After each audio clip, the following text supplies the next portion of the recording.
लक्ष्य public school.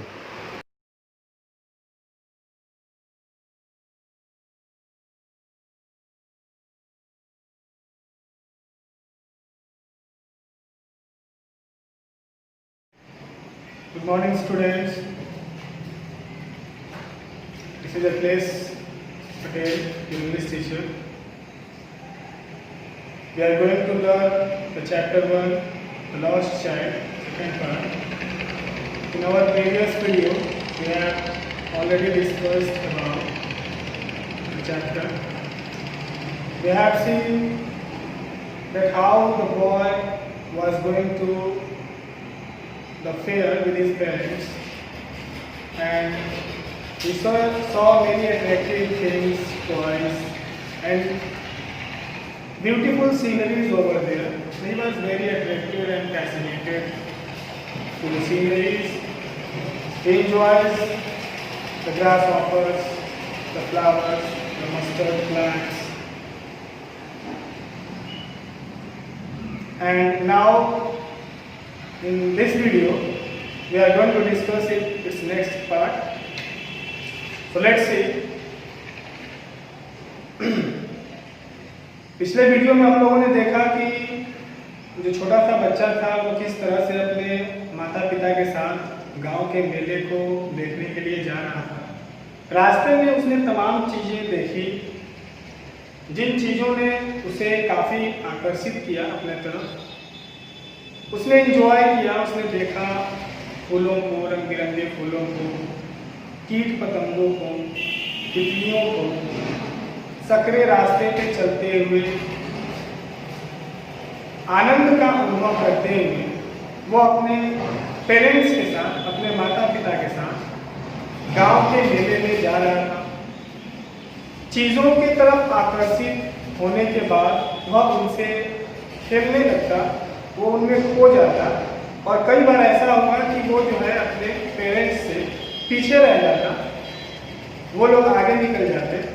आगे जाकर के वो कई बार उसको आवाज़ देते हैं, तब जाकर के लड़के का जो अटेंशन था, जो ध्यान था, वो वहाँ से हट जाता है। तो उसे पता लगता है कि मैं थोड़ा पीछे हो जाऊँ। फिर वो दौड़ के अपने पेरेंट्स के पास जाता है। उसने बहुत सारी ऐसी चीज़ें देखी जिसे वो पाना चाहता था, बट उसे ये रियलाइज था, उसे ये पता था कि अगर वो उन चीज़ों की डिमांड करेगा अपने पेरेंट्स से तो आंसर में क्या आएगा, जवाब में क्या मिलेगा। उसे पता था कि उसके पेरेंट्स उसे ऐसी कोई भी चीज़ दिलाने वाले नहीं हैं। इसलिए वो उन चीज़ों को देखकर एक ललचाए हुए मन से, एक फैसिनेटेड स्पिरिट से उनको देखता था, जिस प्रकार से छोटे बच्चे आमतौर पर किसी भी चीज़ को देखते हैं। आज आगे देखेंगे हम लोग। As they neared the village, the child could see many other footpaths full of thorns covering to the well of fair, and felt at once repelled and fascinated by the confusion of the world he was entering. और जैसे ही वो उस गांव के नजदीक पहुंचते हैं जिस गांव में मेला लगा हुआ था, दूर से ही बच्चा देखता है कि बहुत सारे अलग अलग रास्तों से लोग भीड़ में चले आ रहे हैं, और बहुत सारे अलग अलग पतले रास्ते से होते हुए लोग एक जगह सेंट्रलाइज हो रहे हैं, एक जगह बीच में इकट्ठे हो रहे हैं, जो एक घुमावदार व्हिर्लपूल की तरह लग रहा है। मानो कि सारे ओर से, चहुओर से, चारों तरफ से लोग इकट्ठे हो रहे हैं, और एक केंद्र में, एक बीच में जहाँ पे मेले का ऑर्गेनाइजेशन हुआ था, वहाँ पे लोग जो है इकट्ठे हो रहे थे। और लोगों की उस भीड़ को देखने के बाद उसे आश्चर्य हुआ, क्योंकि इतनी भीड़ जो है आमतौर पे वो नहीं देखा करता था, और उसे एक नई दुनिया का आभास हुआ, जिस दुनिया में वो न चाहते हुए भी खींचा चला गया। बहुत सारी चीज़ें उस मेले में उसने देखी, उसने नोटिस करा, और वो सारी चीज़ें जो है उस बच्चे को अपने तरफ आकर्षित करने लगी, और उसका जो है मन उन सारी चीज़ों के पीछे भागने लगा, जो कि आमतौर पे उसने ऐसी चीज़ों को नहीं देखा था।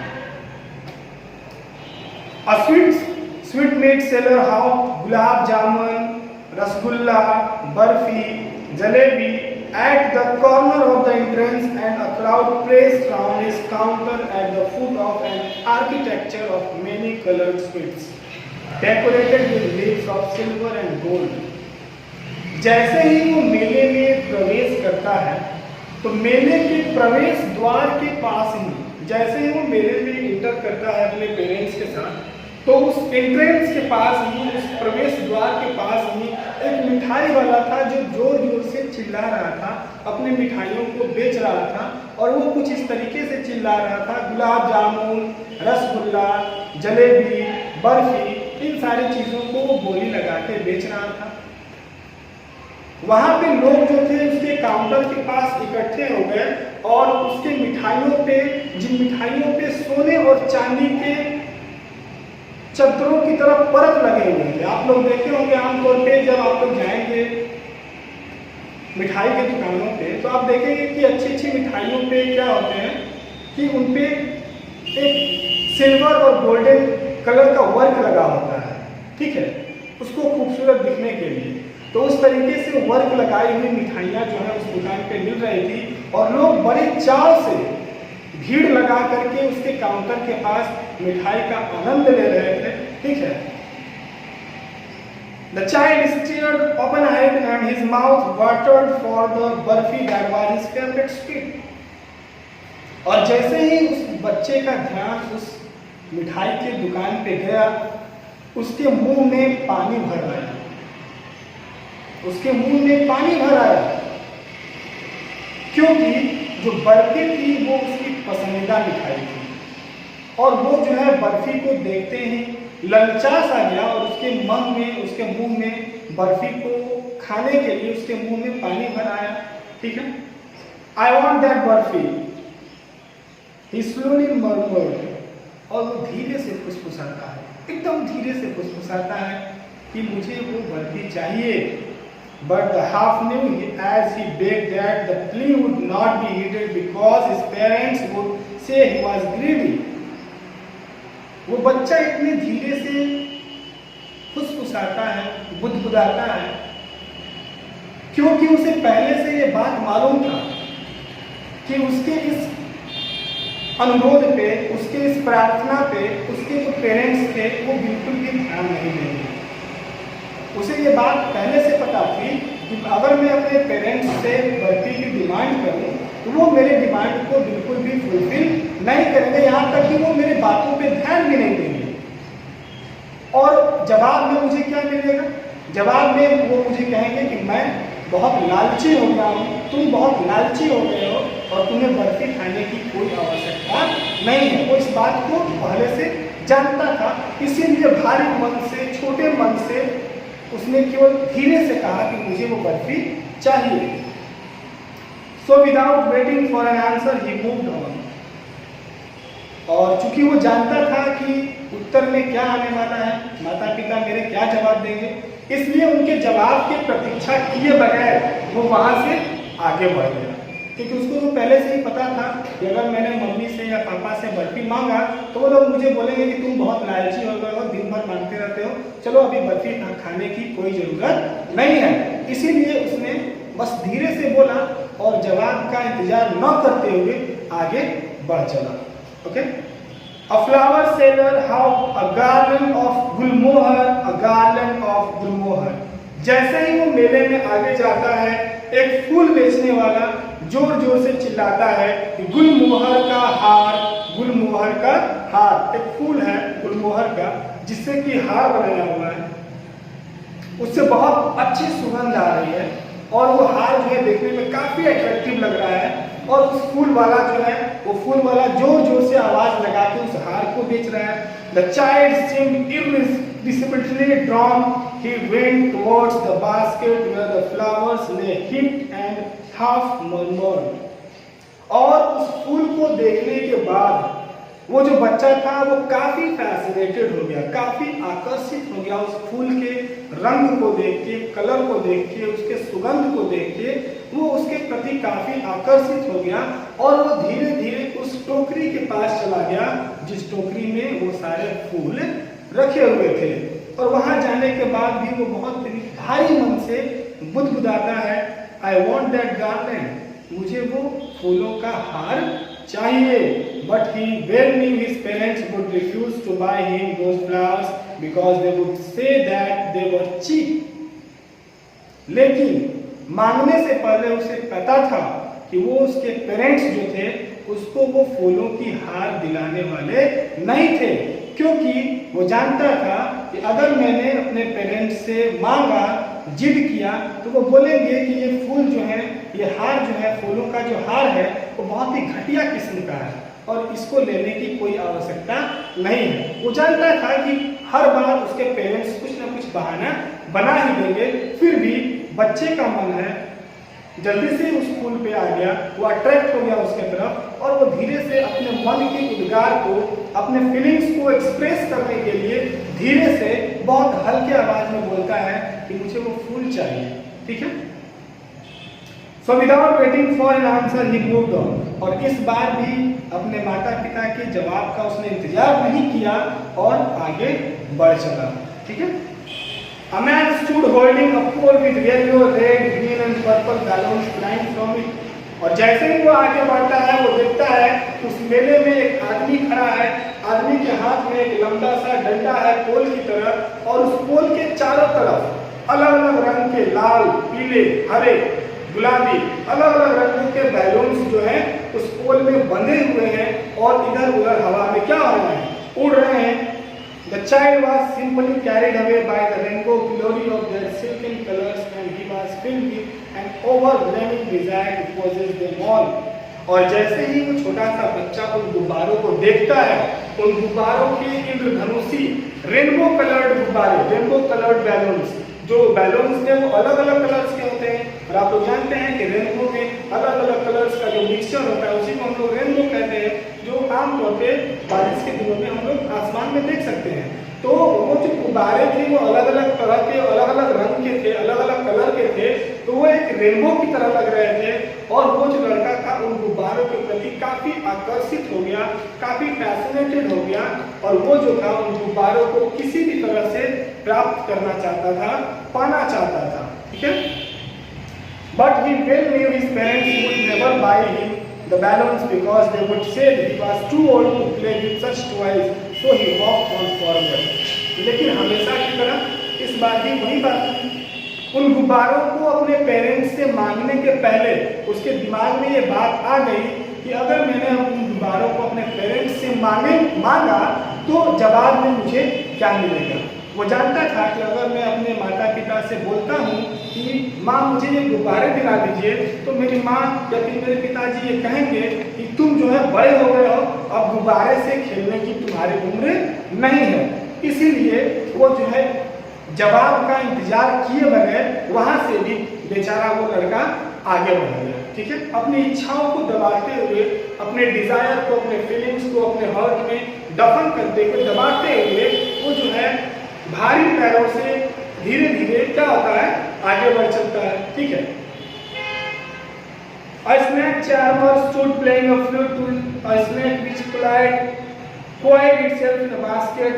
Its head raised in a graceful bend like a neck of a swan.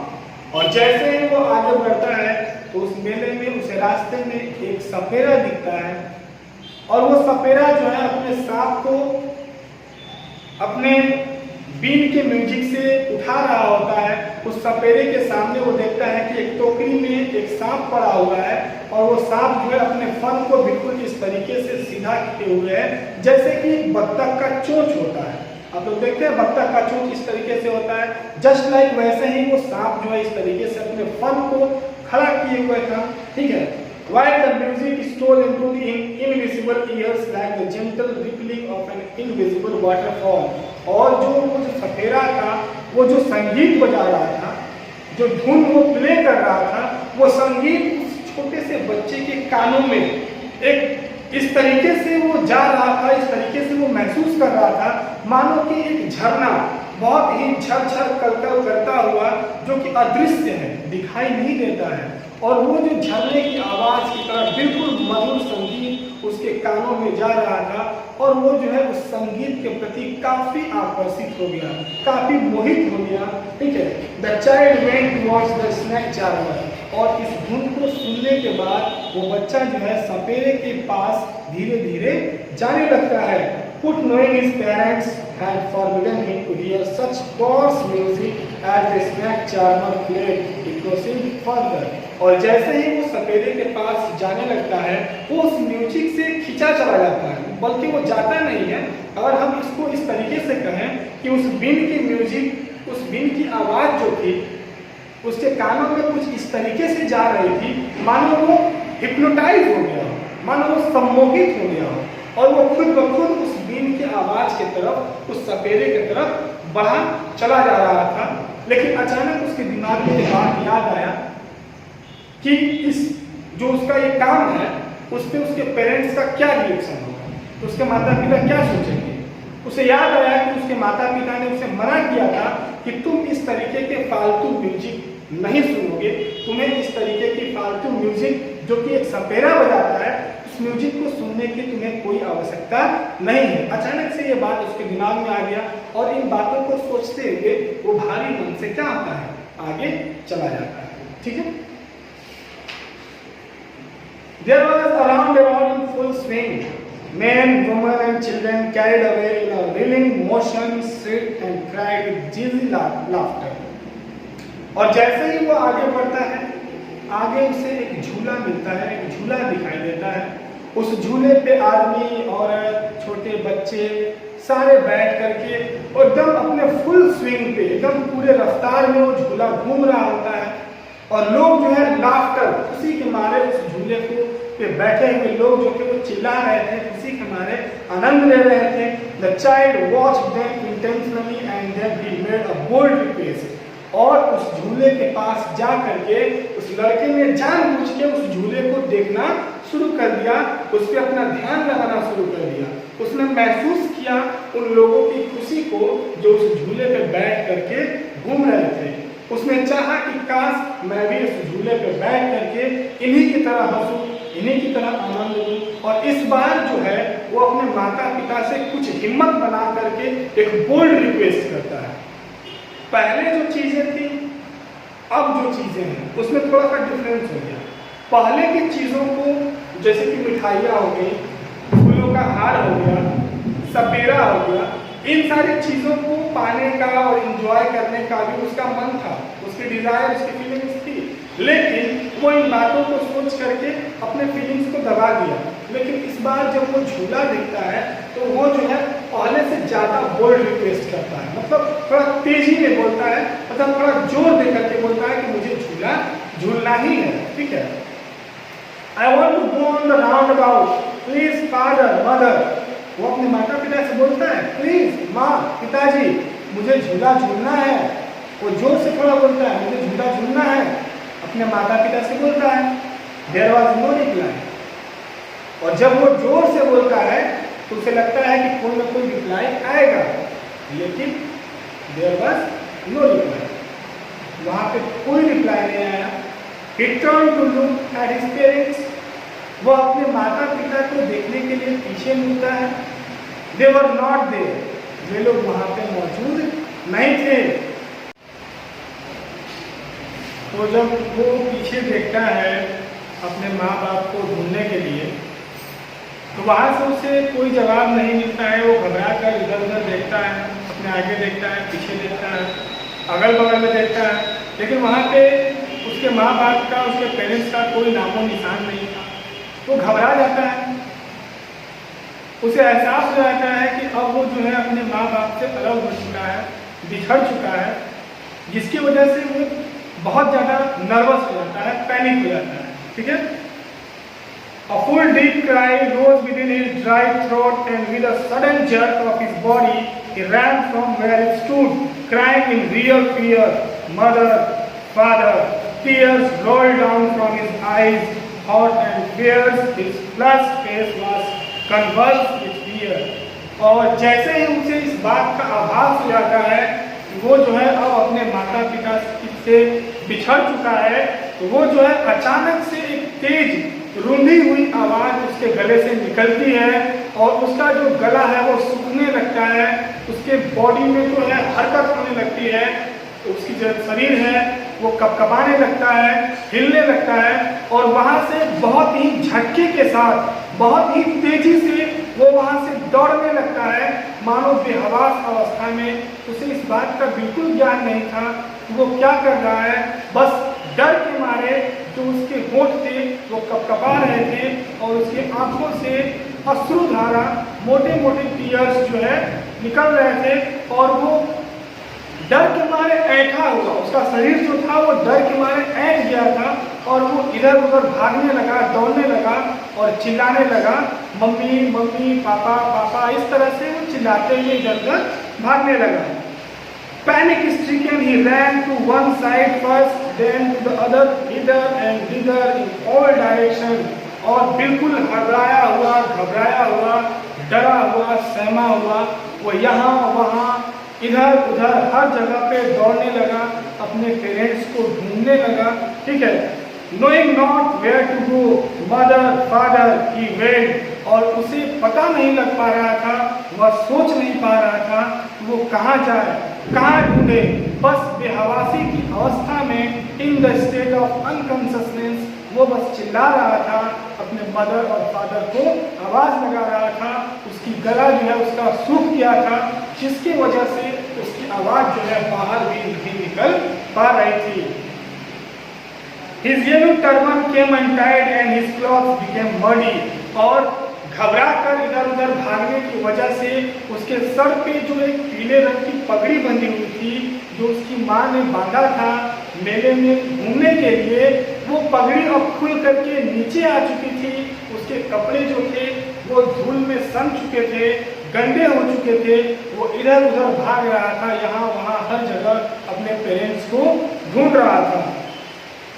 Having run to and fro in a race of running off for a while, is too defeated, his cries suppressed into sobs. और कुछ देर तक इधर उधर भागने दौड़ने के बाद, चिल्लाने के बाद, अब वो हार मानकर थक कर एक जगह बैठ गया। बहुत देर तक इधर उधर भागा, यहाँ वहाँ इधर उधर लोगों के बीच देखता हुआ, चिल्लाता हुआ, रोता हुआ, दौड़ता हुआ, गिरता हुआ वो भाग रहा था। और अब जब बहुत देर हो गई, वो अपने माँ बाप को नहीं ढूंढ पाया, तो अब वो थक कर, हार कर एक जगह बैठ गया। अब जो उसकी चिल्लाहट थी वो सिसकियों में बदल चुकी थी। अब वो चिल्ला नहीं रहा था, उसके पास अब उतनी एनर्जी नहीं बची हुई थी कि वो जोर जोर से पहले की तरह चिल्ला सके। अब वो सिसक रहा था। ठीक है, At little distance on the green grass, he could see through his filmy eyes men and women talking. और बहुत देर तक रोने के बाद जो उसकी आंखें थी वो बहुत ही छिजली हो गई थी, धुंधली हो गई थी। वो धुंधली आंखों से कुछ दूर घास पे बैठ करके कुछ आदमी, कुछ औरतों को बात करते हुए देख सकता था। ठीक है, He tried to look intensely among the patches of bright yellow cloth, but there were no signs of his father and mother among these people who seemed to laugh and talk just for the sake of laughing and talking. और वो जो है अपनी धुंधली आंखों से उन लोगों की तरफ देख रहा था जो लोग उससे कुछ ही दूरी पे हरे हरे घासों के पे बैठ करके हंसी मजाक कर रहे थे, बातें कर रहे थे, आपस में हंस रहे थे, एंजॉय कर रहे थे। वो उन लोगों के बीच अपने माँ बाप को ढूंढना चाहा, अपने मदर एंड फादर को उन लोगों के बीच वो ढूंढना चाहा, लेकिन वो असफल रहा। उसने जो है, उस लड़के ने अपने माँ बाप को नहीं ढूंढ पाया और उसे ये लगा कि ये लोग बस मजे कर रहे हैं, हंस रहे हैं, आपस में एंजॉय कर रहे हैं, इनसे मेरा कोई लेना देना नहीं है और यहाँ पे मेरे माता पिता भी नहीं है। ठीक है, He ran quickly again, this time to a shrine to which people seemed to be crowding. और वहाँ से अचानक से उठा और उठ करके वो दौड़ लगाने लगा और इस बार वो दौड़ के एक मंदिर के पास गया, एक पूजा स्थल के पास गया जो कि उस मेले में ही स्थापित था। और उस मंदिर के आसपास लोगों का हुजूम, लोगों की भीड़ जो थी बहुत ज़्यादा संख्या में जुटी हुई थी, ठीक है। Every little inch of the space here was conveyed with nail, but he ran through people's leg, his little soul lingering mother, father. और उस मंदिर के आसपास का जो एक एक इंच का जो जगह था वह लोगों से भरा हुआ था। इससे आप पता लगा सकते हैं, इमेजिन कर सकते हैं कि उस मंदिर के आसपास काफी बड़ी संख्या में लोग इकट्ठे हुए थे और उस मंदिर के आसपास का जो कैंपस था वहाँ का एक एक इंच जो स्पेस था वो लोगों से भरा हुआ था। लेकिन फिर भी वो लड़का जो है वो आदमी के दोनों टांगों के बीच से घुसता हुआ, सरकता हुआ, जगह बनाता हुआ, चिल्लाता हुआ इधर उधर दौड़ रहा था और आगे की तरफ बढ़ रहा था मंदिर की तरफ, ठीक है। Near the entrance of the temple, however, the crowd became very thick. Men jostled each other, heavy men with flashing, murderous eyes and hefty shoulders. और जैसे ही वो जद्दोजहद करते हुए, कोशिश करते हुए, लोगों के टांगों के बीच होते हुए वो मंदिर के गेट के पास पहुंचा, तो मंदिर के गेट के पास जाते जाते वो भीड़ जो थी वो और ज्यादा हो गई, क्योंकि वहां से अब लोग मंदिर में जा रहे थे और वहां पे भीड़ जो है पहले से ज्यादा हो गई। लोग जो है एक दूसरे को धक्का मुक्की कर रहे थे, एक दूसरे को पीछे धकेल रहे थे, मंदिर में जाने की कोशिश कर रहे थे। बड़े बड़े लंबाई के लोग, हट्टे कट्टे लोग, जिनकी आंखें लाल लाल थी, कंधे चौड़े थे और बिल्कुल हष्ट पुष्ट शरीर वाले जो लोग थे वहां उसके चारों तरफ इकट्ठे थे, ठीक है। The poor child struggled to thrust a way between their feet, but knocked to and fro by their brutal movements. और वो बेचारा जो बच्चा था वो उन लोगों के पैरों के बीच से वो जगह बनाना चाहता था, आगे बढ़ना चाहता था, लेकिन वो भीड़ इतनी क्रूर थी, वो भीड़ इतनी निर्दयी थी कि उस भीड़ को उस बच्चे के ऊपर बिल्कुल दया नहीं आई। वहाँ पे कोई इस बात पे ध्यान ही नहीं दे रहा था कि एक छोटा सा बच्चा आगे जाने के लिए जगह मांग रहा है। लोगों ने उस पर बिल्कुल ध्यान नहीं दिया और वो जो है उस क्रूर भीड़ का शिकार हो गया, ठीक है। आगे देखते हैं। He might have been trampled underfoot, had he not shrieked at the highest pitch of his voice, father, mother, और लोगों के बीच आवाज लगाते लगाते, जगह बनाते बनाते लोगों ने उसके ऊपर ऐसा जुल्म ढाया। भीड़ इतनी क्रूर थी कि उस भीड़ ने उस छोटे से बच्चे को अपने पैरों के तले रौंद डाला और अब जो है उसकी आवाज पहले की तरह तेज नहीं थी। पहले जो वो तेजी से अपने माँ बाप को चिल्लाता हुआ, बुलाता हुआ, रोता हुआ दौड़ रहा था, अब जो उसके गले की आवाज़ थी अब वो बहुत सॉफ्ट हो चुकी थी, सूख चुकी थी, बहुत बिल्कुल बंद हो चुकी थी, क्योंकि अब वो लोगों के पैरों के नीचे आ चुका था, ठीक है। A man in the surging crowd heard his cry and stopping with his great difficulty lifted him up in his arms. और तभी उन बहुत सारे क्रूर लोगों में से किसी एक सज्जन ने, किसी एक जेंटलमैन ने उस नन्हे से बच्चे की सिस्कियों को, चिल्लाहट को सुना और वहाँ से बहुत जद्दोजहद करने के बाद, बहुत कोशिश करने के बाद कैसे भी करके वो आदमी जो है उस बच्चे को नीचे से ऊपर उठा लेता है, अपने बाहों में उसको उठा लेता है। उसके बाद देखिए क्या होता है। How did you get there child.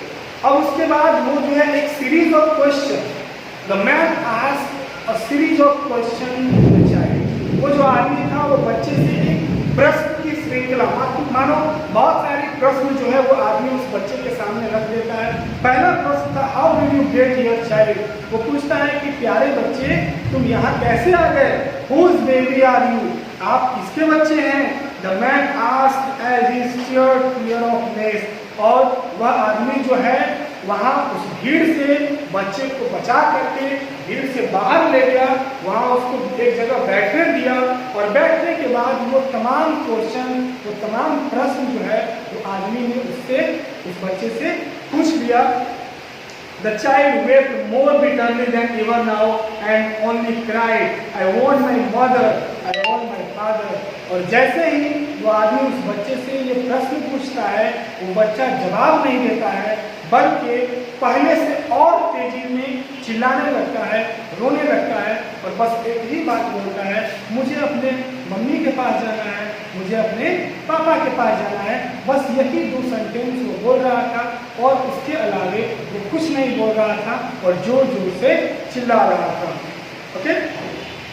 The man tried to soothe him by taking him to the roundabout. और उस बच्चे को बहुत ज़्यादा रोता हुआ देख करके उस आदमी को दया आ गई, because he was a gentleman. उतनी क्रूर भीड़ में उतने जो निर्दयी लोग थे, जो लोग उस बच्चे पे ध्यान नहीं दे रहे थे, इस आदमी ने उस पर ध्यान दिया और वहाँ से उसको निकाल करके बाहर ले आया उस भीड़ से। तो वह आदमी एक जेंटलमैन था, एक अच्छा आदमी था। तो उस बच्चे को रोता हुआ देख उसने सोचा कि इसको चुप कराया जाए और उस छोटे से बच्चे को चुप कराने के लिए उसको झूले के पास ले जाता है। वही झूला जो झूला वो पहले देखा था और वहाँ पे वो उस पर बैठना चाहता था, उसकी लालसा थी, उसकी इच्छा थी उस बच्चे की कि वो उस झूले पे बैठे। ठीक उसी झूले के पास वो आदमी उस बच्चे को ले जाता है कि शायद छोटा बच्चा है, झूले को देख करके थोड़ा माइंड इसका डिस्ट्रैक्ट होगा और ये बोलना बंद कर देगा। Will you have a ride on the horse? He asked gently as he approached the ring. और जैसे ही वो आदमी उस बच्चे को झूले के पास लेकर के आता है, वो उस बच्चे से बहुत ही प्यार से बोलता है कि क्या आप घोड़े की सवारी करना चाहेंगे? ठीक है। The child's throat tore into 1,000 little sobs and he only shouted, I want my mother, I want my father.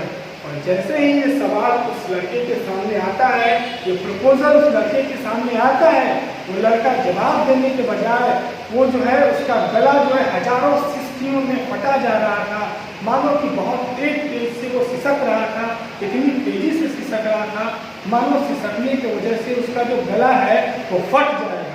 ठीक है। और वह बस एक ही रट लगाया हुआ था कि मुझे अपने मम्मी के पास जाना है, मुझे अपने पिताजी के पास जाना है।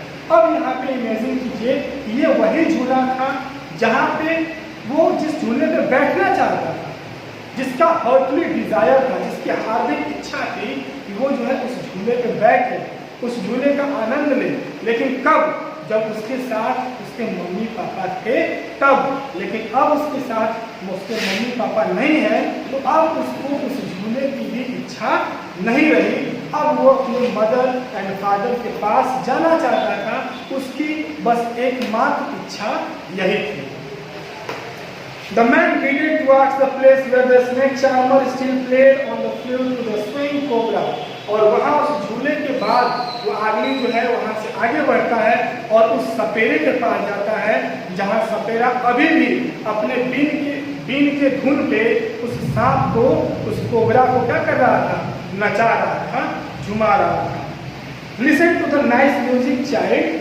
और वहाँ पे जाने के बाद वो आदमी बोलता है कि देखो प्यारे बच्चे, ये कितना अच्छा म्यूजिक प्ले कर रहा है, इस म्यूजिक को ध्यान से सुनो, ये बहुत ही स्वीट म्यूजिक है। ठीक है। He pleaded, उस आदमी ने उस बच्चे से प्रार्थना किया, but the child shut his ears with his fingers and shouted his double pitched strain, I want my mother, I want my father। लेकिन जैसे ही वो आदमी उसको बोलता है कि इस म्यूजिक को सुनो, वो बच्चा जो है जल्दी से अपने उंगलियों से अपने कान को बंद कर लेता है और बोलता है कि नहीं, मुझे ये म्यूजिक नहीं सुनना है, मुझे जो है अपने मम्मी अपने पापा के पास जाना है, मुझे म्यूजिक बिल्कुल भी बर्दाश्त नहीं हो रहा है। अब यहाँ पे ध्यान देने वाली बात यह है कि ये वही म्यूजिक है जिसे वो बहुत चाव से सुनना चाहता था, जिस म्यूजिक को सुनने के बाद वो अचानक अनचाहे बिना चाहते हुए भी उस सपेरे की तरफ खींचा चला गया था। अब वही म्यूजिक उसको बर्दाश्त नहीं हो रहा है, उसने अपनी उंगलियों से ही अपना कान बंद कर लिया, क्योंकि अब उसके पास उसके मम्मी और पापा नहीं थे। ठीक है, आगे देखिए। The man took him near the balloons, thinking the bright colors of the balloons would distract the child's attention and quieten him। ठीक है, अब वहाँ भी बात नहीं बनी तो वो आदमी क्या किया कि उस बच्चे को उठा करके उस बैलून वाले के पास ले गया। वही बैलून वाला जो एक पोल की तरफ डंडे में बहुत सारे रंग बिरंगे बैलून लगा करके बेच रहा था, उस बैलून वाले के पास वो आदमी उसको ले जाता है। वो आदमी सोचता है कि शायद ये कलरफुल बैलून देख करके इसका जो माइंड है थोड़ा डिस्ट्रैक्ट होगा और ये थोड़ा शांत हो जाएगा, रोना बंद कर देगा। लेकिन हुआ क्या, देखते हैं। Would you like the rainbow colour balloon? He persuasively asked, और वहाँ पे वो विनती करते हुए उस आदमी ने बड़े ही प्रेम पूर्वक उस लड़के से पूछा, क्या तुमको ये इंद्रधनुषी कलर के जो बैलून है वो चाहिए? Would you like to take the rainbow colour balloons? क्या तुम्हें ये रंग बिरंगे बैलून्स चाहिए? ठीक है। The child turned his eyes from the flying balloons and just sobbed, I want my mother, I want my father. और जैसे ही वो आदमी उसको ये प्रपोजल देता है, वो लड़का जो है उस बैलून से, उन गुब्बारों से अपनी नज़रों को क्या कर लेता है, हटा लेता है, अपनी नज़रों को फेर लेता है और वो सिसकता रहता है और सिसकियों में ही बोलता है, नहीं मुझे बैलून नहीं चाहिए, मुझे अपने मम्मी पापा के पास जाना है। ठीक है। The man still trying to make the child happy, और वो आदमी जो है इतना सज्जन था कि बार बार इतनी देर से कोशिश करने के बावजूद वो जो है थका नहीं, वो अभी भी उस बच्चे को शांत कराने का, चुप कराने का, उस बच्चे को किसी भी तरह से खुश करने का कोशिश करता रहा। ठीक है। Bore him to the gate where the flower seller said, look, can you smell those nice flowers, child? ठीक है। और उस बच्चे को शांत कराने के लिए वहां से उस फूल वाले के पास ले गया। वही फूल वाला जो कि गार्लैंड बेच रहा था, फूलों का जो हार बेच रहा था, जो फूलों का हार वो बच्चा लेना चाहता था, उसी फूल वाले के पास उसको ले गया और वहां ले जाकर के बोलता है, क्या तुम ये फूलों का हार लेना चाहोगे जो कि इतने कलरफुल हैं और जिनका स्मेल जो है इतना स्वीट है, जिनकी महक जो है इतनी अच्छी है, इतनी मीठी है, क्या तुम उसको लेना चाहोगे? Would you like a garland to put round your neck? क्या तुम इन गजलों को, इन हारों को लेना चाहोगे और अपने गले में डाल करके इनसे खेलना चाहोगे? The child turned his nose away from the basket and returned his sob, I want my mother and I want my father. और जैसे ही उस लड़के को ये प्रपोजल मिला, वो लड़का जो है अपनी नाक को उस बास्केट से दूर हटा लिया। उसकी उस फूलों की जो सुगंध थी वो उसको अब नहीं भा रही थी। जिन फूलों की सुगंध से वो उतना आकर्षित हुआ था पहले, अब वही फूलों की सुगंध उसको बर्दाश्त नहीं हो रहा था, उसको नहीं भा रहा था। इसलिए उसने उस फूल के टोकरी से अपनी नाक को हटा लिया और बस सिसकता रहा, मुझे अपने मम्मी के पास जाना है, मुझे अपने पापा के पास जाना है। ठीक है। Thinking to humor to disconsolate Charles by a gift of sweets, the man took him to the counter of the sweet shop.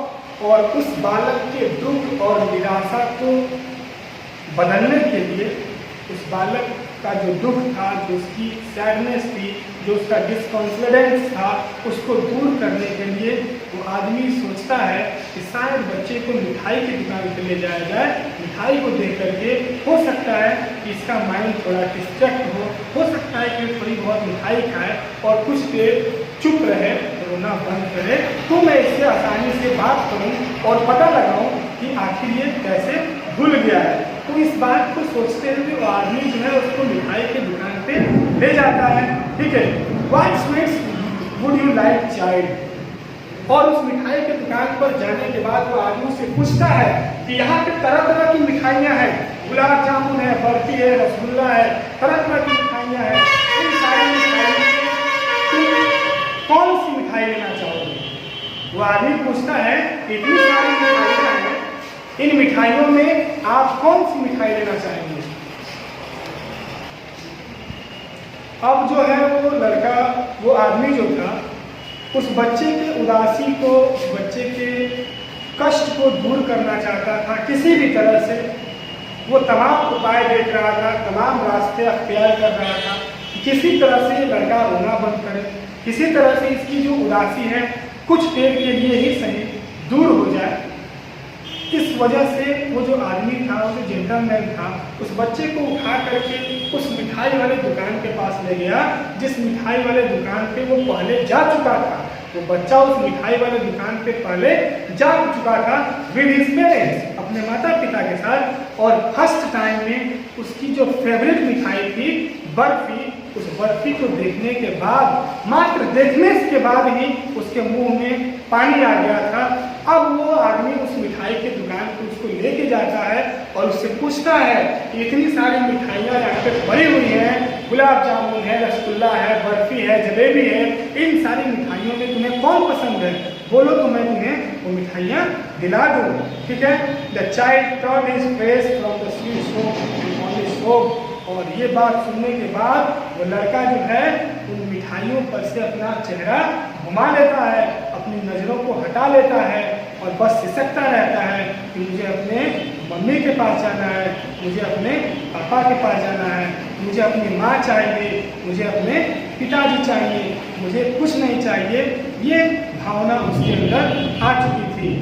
तो यहाँ पे हमारी स्टोरी जो है एंड होती है। अब जो है इस स्टोरी से आप लोगों के अंदर क्या कंसिडरेशन आती है, मैंने आपको स्टार्टिंग में ही बताया था। This story highlights the bond of love and affection of a child that he shares with his parents. ये जो स्टोरी है द लॉस्ट चाइल्ड, इसको लिखा है हमारे इंडियन राइटर मुल्कराज आनंद ने, और इन्होंने इस स्टोरी के माध्यम से उस प्रेम के बंधन को हाईलाइट किया है, उस स्नेह को दिखाया है जो स्नेह एक बच्चा जो है अपने माता पिता से रखता है। वह जुड़ाव, वो अफेक्शन, वो प्रेम जो एक बच्चे को अपने माँ बाप के प्रति होता है।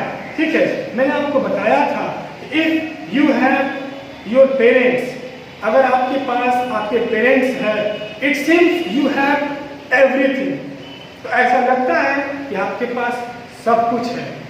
And if you do not have your parents, अगर आपके पास आपके माता पिता नहीं हैं, it seems you do not have anything, और ऐसा लगता है कि आपके पास कुछ नहीं है। तो उस समय उस लड़के के पास उसके मदर एंड फादर थे, तो वो भले ही उन सारी चीज़ों की तरफ आकर्षित हो रहा था, लेकिन उसके अंदर एक सेटिस्फेक्शन था, एक संतुष्टि थी कि मेरे पास मेरे माता पिता हैं, मेरे मम्मी पापा हैं। लेकिन अब जब वो अपने मदर एंड फादर से अलग हो गया, बिछड़ गया, अब वो सारी चीज़ें उसको मिल रही हैं जो पहले उसके मदर फादर उसको नहीं दिला रहे थे। तो अब वो सारी चीज़ों को लेने से वो बच्चा इनकार कर दे रहा है, just because of his parents, केवल उसके पेरेंट्स की वजह से, क्योंकि उसके पेरेंट्स के बदले उस बच्चे को वो सारी चीज़ें नहीं चाहिए थी। ये होता है एक छोटे से बच्चे का अपने माता पिता के प्रति प्रेम, अफेक्शन। ठीक है। तो अब यहाँ पे एक सवाल आपके माइंड में आ रहा होगा कि क्या हुआ उस बच्चे का, क्या वो दोबारा अपने माँ बाप से मिल पाया या नहीं मिल पाया। तो जहाँ तक इस स्टोरी को पढ़ने से हम लोग को आइडिया मिलता है, खास करके इस आदमी के कैरेक्टर को, जो आदमी उसे उस भीड़ से बचा करके ले आया था, इस आदमी के कैरेक्टर पे अगर हम ध्यान दें तो हमें लगता है कि यह आदमी चुप नहीं बैठने वाला है। यह आदमी जो है बहुत मेहनत करेगा, बहुत कोशिश करेगा ये पता लगाने की कि ये जो है आखिर किसका बच्चा है, और एट लास्ट ये आदमी इतना अच्छा है, इतना काइंड हार्टेड है, इतना जेंटलमैन है कि ये जो है एट लास्ट अंत में इस बच्चे को अपने माता पिता से जरूर मिला देगा। ऐसा इस कैरेक्टर को पढ़ने के बाद लगता है। Now this is the end of the video and I hope you will enjoy the video. Okay, thank you. Subscribe now and press the bell icon. Never miss an update.